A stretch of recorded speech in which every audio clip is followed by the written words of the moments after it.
Hello everyone, myself Brindra Rawat, your chemistry teacher, and today we are going to discuss about how to write a chemical formulae. Okay, so remember, we know the symbols of the elements, but sometimes it becomes very difficult for us to write its chemical formula. Okay, so if you want to write a chemical formula without any mistake, you have to adopt all these steps. Okay, so these are the rules. We can see here I have made some basic rules to write a chemical formulae. So first thing, to write a chemical formula you must know the symbol of the element, because if you don't know the symbol it is very difficult for you to write the chemical formulae. So symbols are very important. You have to learn the symbols of each and every element. Then second thing is you must know the charge on the ions. Ions means they can be anions and they can be cations. Mostly anions are non-metallic ions and cations are metallic ions. So second important thing to write a chemical formula is to know the charges on the ions, whether it is anion or whether it is cation. And third thing is you must know if it is polyatomic ion. Sometimes what happens, ion is neither anion nor it is cation, but it is a combination, that is known as polyatomic ions, and then we can write the chemical formula. Okay, so see here, first thing is this is also the charge on the ions is also known as its valency. Okay, whether it is positive charge or whether it is negative charge, it is known as valency. But valency is never mentioned positive or negative. Valency, if it is 1, even if it is positive, it will be mentioned as 1. Even if it is -1, it will be mentioned as 1. So valency is neither positive nor negative, it is neutral. Now see here, I have written some anions here. These are non-metallic ions and the charges I have put on them.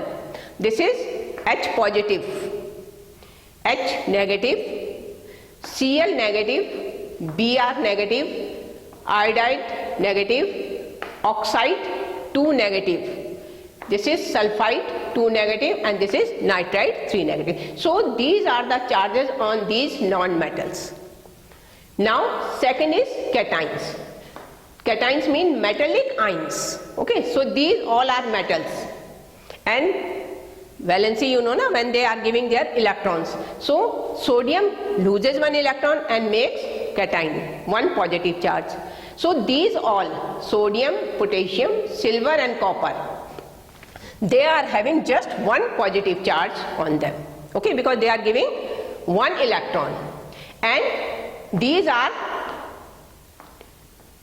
twice. Okay, magnesium 2 positive, calcium 2 positive, zinc 2 positive, iron 2 positive and copper 2 positive. So these are monovalent, these are known as divalent. Divalent means they are losing 2 electrons, and these are trivalent, aluminium and iron. 3 positive and 3 positive iron, aluminium and iron both are having 3 positive charges. Okay, so here you can see copper is here also and copper is here also. It is having 1 positive charge and here it is having 2 positive charge. So what is the difference between here both? Actually this is the oxidation state. This copper ion is known as cuprous ion, and if it has 2 positive charge then it is known as cupric ion. Okay, oxidation state is 1 and here oxidation state is 2. And similarly for iron also you can see. Iron is having here 2 positive charge and here it is having 3 positive charge. So this is ferrous ion and this is ferric ion. And these are polyatomic ions you can see. Ammonium, NH4, 1 positive charge, hydroxyl ion, 1 negative charge, nitrate ion 1 negative charge. This is known as bicarbonate ion, HCO3 1 negative charge, and CO3 is having 2 negative charge, and sulfite, this is sulfite, it is having 2 negative charge, and this is sulfate 2 negative and phosphate 3 negative. So this is sulfite and this is sulfide. So this is, remember, sulfide and sulfite. This is only S, okay, 2 negative, and this is sulfide SO3 2 negative. So this is all about anions, cations and polyatomic ions. One more method that I can make you understand valency. Okay, if you try to understand valency, valency means the holding of any atom towards the other atoms. If you consider just one octopus, okay, if I am talking about an octopus, we know that octopus have 8 hands, okay, and another I am considering here human. Human are having 2 hands. So if one human try to hold 2 hands of octopus, okay, his both the 2 hands will be occupied. So this means if octopus is having 8 hands, and how many humans are needed so that they are capable to hold all the 8 hands of the octopus? So that means 4 human. So 4 human will having how many? 8 hands combinedly, and then they can hold all the 8 hands of the octopus. So this is the valency. Now how to write? Our topic is how to write a chemical formulae. Now see here, I have written here few compounds. Now how it comes, this I will explain you. Now sodium carbonate, I am writing it sodium carbonate. The name is sodium. If I spell it, it is sodium carbonate. Okay, so first thing, write symbol of element. So sodium symbol we know it is Na, and carbonate, you can see carbonate I have written there. So carbonate symbol is, this is polyatomic. Okay, so this is CO3. Now we will write their valencies, mean the charge on them. We can see here sodium is having just 1 charge, so we will write here 1. And carbonate, you can see it is having 2 negative charge, so we will write this. Now cross multiply it, okay, in this way. Now sodium will have 2 its base, and CO3 will have just 1. There is no need to write 1. Okay, so the formula of sodium carbonate will be Na2CO3. Okay, if in the same example, if in place of carbonate, if I am taking sulfate here, okay, now I am taking here sulfate, you can see. So I know again sulfate is having formula valency 2. You can see there sulfate is having 2 negative charge on it. So this is what it will be. It will be Na2SO4, sodium sulfate. Okay, now if I am taking NaCl, now see here, this is NaCl, sodium chloride. So what will be the formula of sodium chloride? Sodium is Na and chloride is Cl. Okay, so again see from this chart, this chart you have to learn. Okay, so we can write here it is having 1 positive charge and this is having 1 negative charge. So don't mention positive or negative here. So this is sodium is having 1 and Cl is also having 1. So it is just NaCl. Okay, similarly sodium nitrate. If I am taking sodium nitrate, so sodium is Na and nitrate is NO3. Sodium, you can see from the table, is having 1 valency and nitrate is also having 1 valency. So if we cross it, its name will be NaNO3, sodium nitrate. Now we are coming to a little bit complicated one. Okay, just like this, phosphate or sulfate and ammonium also. Now see here, I am giving you one more example here. how to write it. Now if I say ammonium, write the symbol of ammonium phosphate. If I am saying this is ammonium phosphate, okay. Now come to the first basic rule, write symbol. So ammonium symbol you can see here, this is ammonium, NH4, 1 positive charge.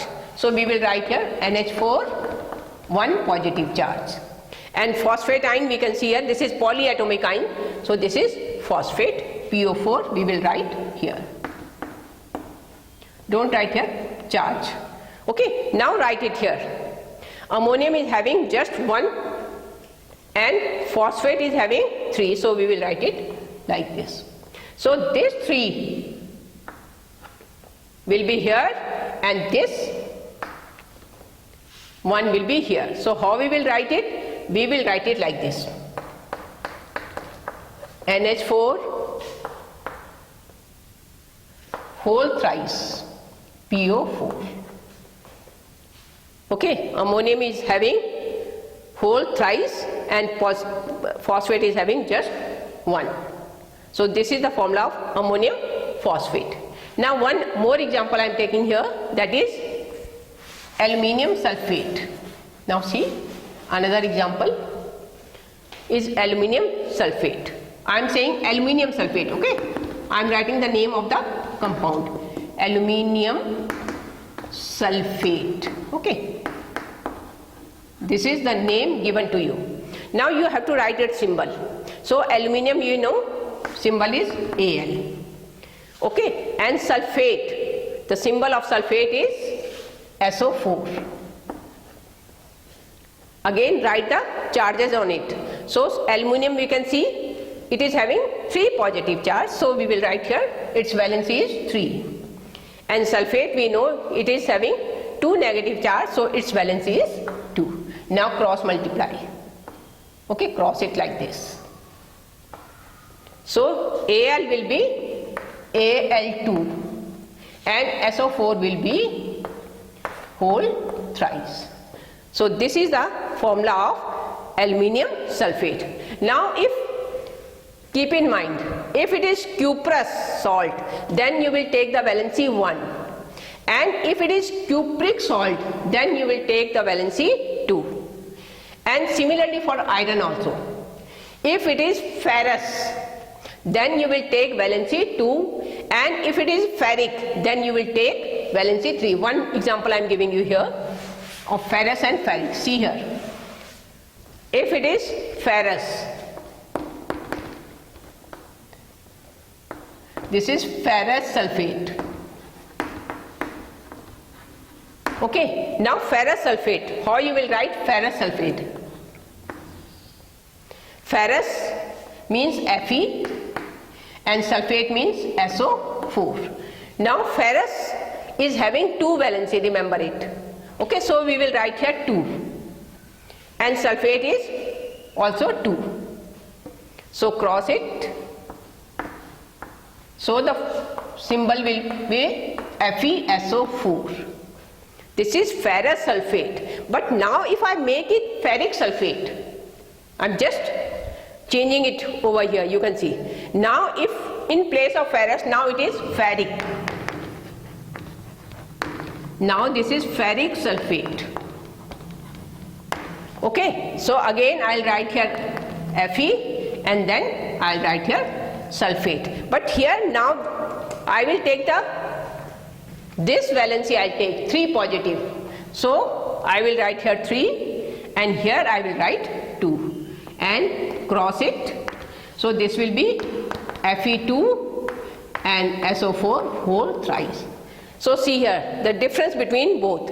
Both are iron salt, okay, both are iron sulfate, but this is ferrous sulfate and this is ferric sulfate. So this is the way, if you learn the table, okay, it will be very easy for you to write the chemical formula of any compound. That's all.